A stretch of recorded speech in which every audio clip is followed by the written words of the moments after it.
Ladies and gentlemen, welcome back to the analysis of YOLENO TV. I hope you well from wherever you're watching this channel. I'd like to start this session by appreciating you so much for making this channel grow. If you wish to support us, just subscribe to our channel and give this video a like. So, Honorable Caleb Amisi is one of the most trusted Raila Odinga diehards who comes from the Saboti constituency. And he is the member of parliament there after securing an election through the ODM ticket. So Caleb Amisi has hit the headlines after exposing what he believes as a new coalition that is in the offing. Caleb Amisi has a history of telling William Ruto the truth as it is most of the time. And let me also tell you something about where Caleb Amisi represents. That is the home constituency of Musalia Mudavadi. And you also need to know that Musalia Mudavadi failed to secure seats in his own backyard. That is Vihiga County. That is one thing that you need to know. But for those people who know, good. So I want us to go to what Caleb Amisi seems to be bringing on board, a new narrative. And I cannot disagree with what Caleb Amisi says, because coalitions are normally formed for every election. Let's talk about 2013, there was CORD. And then we saw NASA. And after NASA, we came to see Kenya Kwanza and Azimio. So Caleb Amisi is bringing another narrative of a new formation that will be formed. Because one thing, before I even go through the tweet that was shared from his X handle, one thing that I'm sure of is that this coalition known as Kenya Kwanza, sidhani kama itakuwa. This narrative of Kenya Kwanza is a thing that wanajaribu kupoteza na maybe eventually wataipoteza. On the same note, I am foreseeing a scenario whereby now maybe Azimio also itapotea. So Caleb Amisi is leaking another party that, you see, I cannot deny the fact that maybe this party has already been registered. So let's go through what Caleb Amisi said. A mega coalition coming in 2027 shall be called the OCTAGON. It will sweep Nyanza, Eastern, Western, Coast, Northeastern, Central, Nairobi, and sweep RUTO to the valleys. Rigathi will be on the ballot with only 500k votes. Your next president is either RAILA or KALONZO. Just like I said, I cannot disagree with what Caleb Amisi is saying. This is likely to happen. OCTAGON.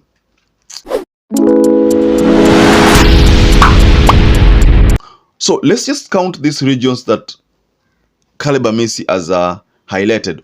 He talked about Nyanza, Eastern, Western, Coast, Northeastern, Central, Nairobi, and sweep RUTOs to the valleys. So these are 7 regions and one region which he has not mentioned.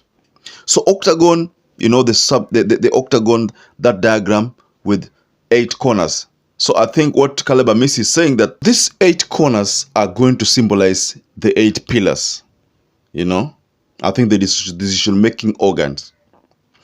You know, in 2007, Raila had the Pentagon, and in that Pentagon formation, there was Charity Ngilu, Najib Balala, Musalia Mudavadi, William Ruto, and Nyaga from the Mount Kenya. Then and Raila Odinga. So they formed the Pentagon. So the Pentagon was the decision-making organ, was going to be the decision-making organ, and this worked. By the way, if you looked at the numbers back then, it worked. But you see, there was rigging also. So that's why the issue of Mwai Kibaki retaining power and kujiapisha usiku, you know what happened. The rest is history. I don't want to delve much on it.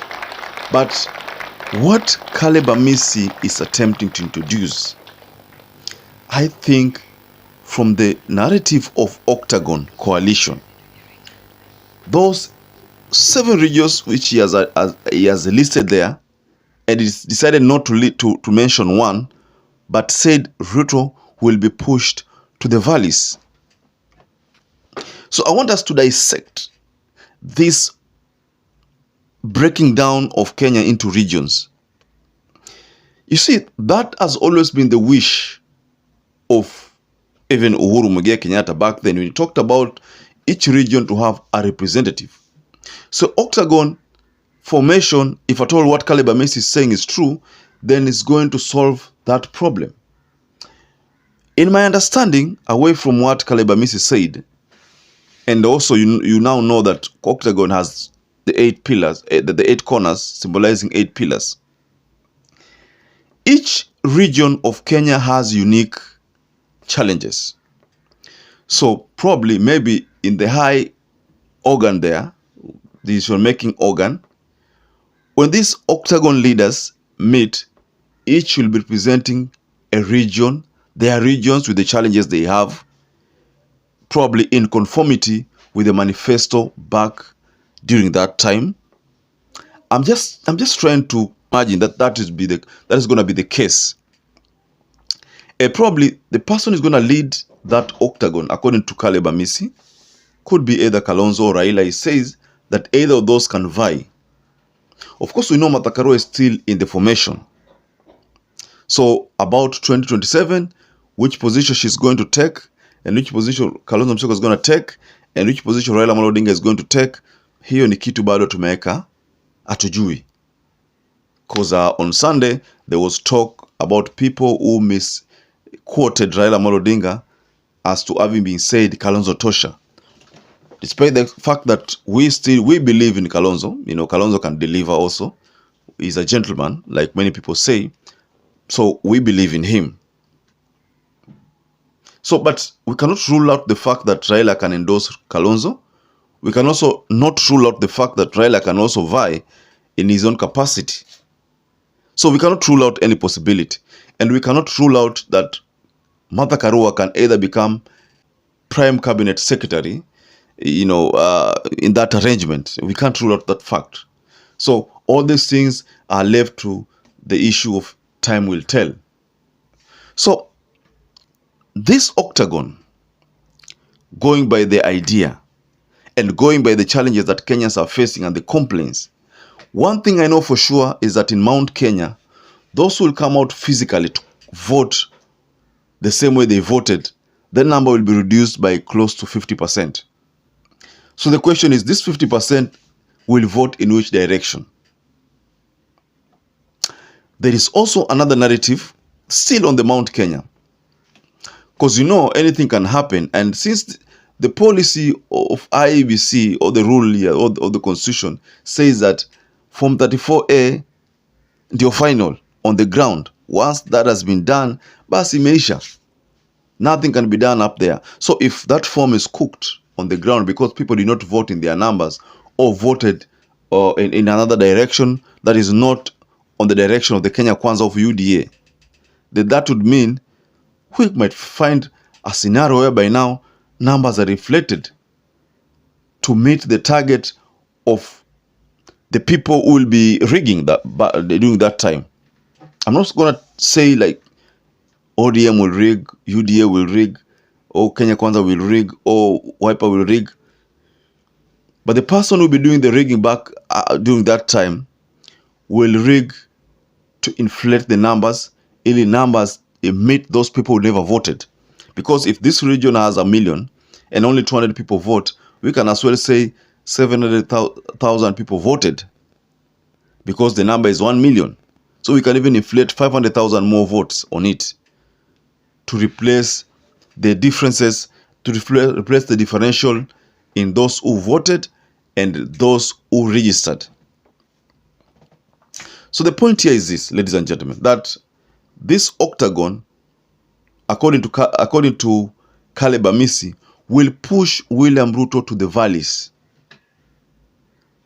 Meaning, UDA will be a thing of the Rift Valley, not these other regions. That's what Caleb Amisi is attempting to say here.